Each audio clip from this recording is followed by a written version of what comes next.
ये डीजे की तेज़ आवाज़ ने मुझे बहुत ज़्यादा परेशान किया है। मतलब सिर्फ़ ये नहीं है कि जगदीशपुर में डीजे था, जैसे मैं भगवतपुर गया था तो वहाँ भी डीजे था और डीजे दिन रात वो बजाते थे, वहाँ से भी परेशानी था। मतलब कोई जगह नहीं है जहाँ पे डीजे नहीं बज रहा हो, कोई ऐसी जगह नहीं जहाँ पे आदमी सुकून से रह सके। और उस रात में तेज़ डीजे की आवाज़ से आरुष भी बहुत अनकम्फ़र्टेबल था। और मतलब मेरे भी जो ऐसा लग रहा था ना कि ये थोड़ी देर और रहा तो मैं एकदम बेहोश हो जाऊंगा। तो इतना ख़राब था। मैं लगातार हमेशा से मैंने बोला है, बताया भी है लोगों को कि हाँ ये समस्या है, लेकिन कोई ना कोई कुछ ना कुछ करता ही है गड़बड़ वगैरह हमेशा ही। अब अपना जान को रिस्क में नहीं डालना कभी भी, कि चाहे कोई कितना भी प्यार से बोले, क्योंकि लोग, मैंने देखा है कि लोग ऐसे ही प्यार प्यार से जान ले लेते हैं, फिर उसके नाम पे रोते रहते हैं। मैं ज़िंदा हूँ, मुझे लंबा जीने का मन है।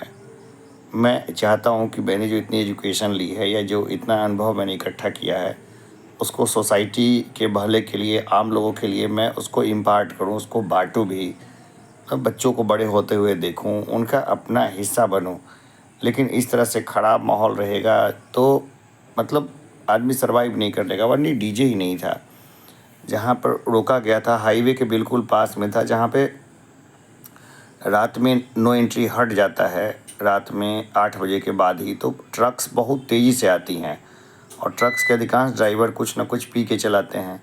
एक ट्रक का भी स्टीयरिंग अगर हिलता तो कई लोगों का जान रिस्क में होता है। तो हाईवे के पास खड़े रहना और हाईवे के ऊपर चलना, दोनों में से हाईवे पे चलना ज़्यादा सेफ़ है। हाईवे पे मूवमेंट करते रहने से एकाध ट्रक का ही खतरा है, लेकिन साइड में खड़े रहने से जो हमेशा ट्रक्स आते जाते हैं उसका समस्या रहता है। ये वाइब्रेशन के कारण हो सकता है कि फ़ीवर मेरे अप डाउन होता हो, या और भी कई कारण हैं। खैर, अब ऐसा नहीं है कि लोगों को समझाना है। लोग कसम खा चुके हैं कि हम नहीं सुधरेंगे, हम नहीं सीखेंगे, हम नहीं समझेंगे।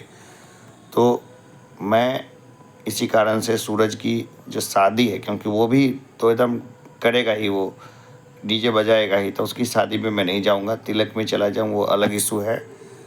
और दूसरी बात है कि जहाँ मैं था ना वहाँ ब्लास्ट होता था, लेकिन ब्लास्ट ने मुझे कभी इतना डिस्कम्फर्ट नहीं किया, क्योंकि उसमें वो, लेकिन ये जो डीजे है ना, पता नहीं क्या बजाते हैं, धूम धाम, इधर उधर अश्लील गाना, पूरा परेशान करके रख दिया। तो अभी प्रशासन से मैं कोशिश करूँगा कि प्रशासन से के साथ मिल के ये जो डीजे वाला जो सिस्टम है ना, उसको तरीके से रोक लगाना, नहीं तो ये कई जान को ले लेगा, कई जान को एकदम से। मैंने बताया भी है कि स्टेज के ऊपर मेरी शादी हो रही थी, लड़का बार बार इशारे करता है कि मत बजाओ डीजे, डीजे की साउंड कम करो।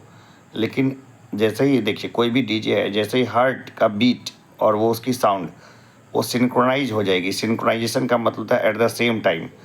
वो सेम टाइम अगर जिस समय वो फ्रीक्वेंसी पकड़ लेगा, वो हार्ट को चॉक कर देगा। ये एक वेपन है, ये एक हथियार है जिसका इस्तेमाल जो है ना बड़ी सेनाएं करती है। और ये हथियार हम आम लोगों पे चला रहे हैं। साउंड पॉल्यूशन अलग केस है। अब मैं किसको समझाऊं? ऐसे तो मेरा सब लोगों से दूरी हो जाएगा कि हाँ ठीक है, ये ज़्यादा पढ़े लिखे हैं, ज़्यादा समझदार हो गए। अपना घर का लोग, अपना नज़दीकी लोग ही समझने को तैयार नहीं है ना। ये एक, अब जिसको अलग होना है अलग हो जाए, जिसको अलगाव करना है कर ले, जो गलत है वो गलत ही रहेगा। और डीजे का बजना गलत था, बहुत गलत है। अभी भी शरीर जो है वो उसके कारण जो है वो रिएक्ट कर रहा है। सिर्फ एक जगह डीजे नहीं था, वहाँ जहाँ पे लोगों ने डीजे बनाया बजाया, अब वो डीजे ख़त्म हो गया। लेकिन मैं जहाँ जहाँ जा रहा हूँ उस जगह पे वही डीजे का हाल है, कहीं शांति नहीं है। कहाँ पे आदमी जाए, कैसे रुके? स्कूल वगैरह के पास को तो मैंने शांत करवा दिया है ना, वहाँ लोकल थाने को कॉल करके कि भाई बंद करो, इस टाइमिंग में नहीं होना चाहिए। चलिए फिर हम लोग कभी इच्छा करे तो समझाने की कोशिश तो नहीं, क्या ही करेंगे। अपना जान हम बचा के रख लें, ये बहुत बड़ा बात है। भाई क्यों मारना मुझे? जीने दो ना यार, मैं जीना चाहता हूँ। कुछ चाहिए तो बोलो, है ना। कुछ ले दे करके अलग ही रहना है तो अलग ही रहो, लेकिन मुझे जीने दो बस। बहुत झेल लिया है मैंने, मुझे जीना है।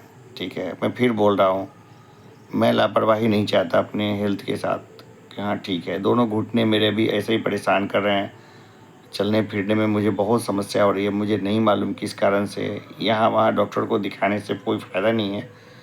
मैं अपने हिसाब से मैं चीज़ों को चाहता हूँ कि हैंडल करना नेचुरोपैथी के तरीके से।